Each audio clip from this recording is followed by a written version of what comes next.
Hello everyone, welcome to my YouTube channel. तो आज हम गाइटन एंड हॉल के फर्स्ट चैप्टर का एक और टॉपिक स्टार्ट कर रहे हैं जिसका नाम है control systems of the body. The human body has thousands of control systems. जो हमारी बॉडी है, जो ह्यूमन की बॉडी है, उसमें थाउजेंड्स ऑफ कंट्रोल सिस्टम पाए जाते हैं। The most intricate of these are the genetic control systems that operate in all cells to help control intracellular functions and extracellular functions. This subject is discussed in chapter 3. सबसे ज़्यादा जो complicated और complex control system है human की body में, वो है genetic control system, जो हर सेल में ऑपरेट होता है, हर सेल की एक्टिविटी को कंट्रोल करता है, चाहे वो इसकी इंट्रासेल्युलर फंक्शन हो या एक्स्ट्रा सेल्युलर फंक्शन हो, सेल के अंदर के फंक्शन हो या सेल के बाहर के फंक्शन हो। मतलब जो हमारे सेल के अंदर जो ट्रांसक्रिप्शन और ट्रांसलेशन का प्रोसेस होता है जिससे डिफरेंट प्रोटीन बनते हैं, वो इस जेनेटिक कंट्रोल सिस्टम में आ जाता है।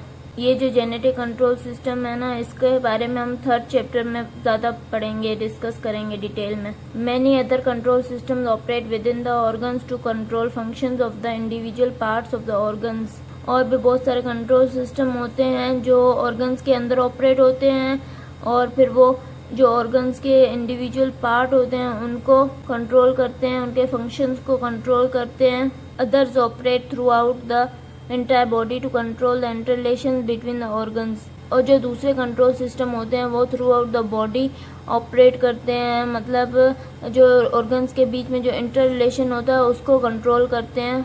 मतलब ये है कि कुछ ऐसे सिस्टम होते हैं जो ऑर्गन्स के इंटर रिलेशन से बनते हैं।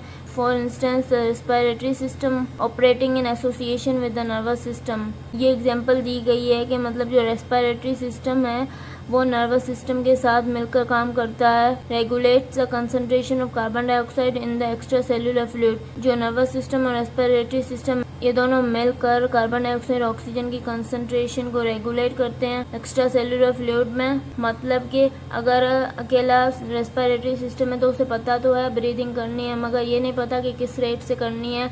और अगर नर्वस सिस्टम है तो उसे पता तो है किस रेट से करनी है, मगर ये नहीं पता कि ब्रीदिंग करनी है। तो ये दोनों आपस में एसोसिएशन बनाकर काम करते हैं। The liver and pancreas regulate the concentration of glucose in the extra cellular fluid. और जो लिवर और पेंक्रियाज है वो दोनों साथ में रेगुलेट करते हैं कंसंट्रेशन ऑफ ग्लूकोज को एक्स्ट्रा सेल्यूलर फ्लूइड में।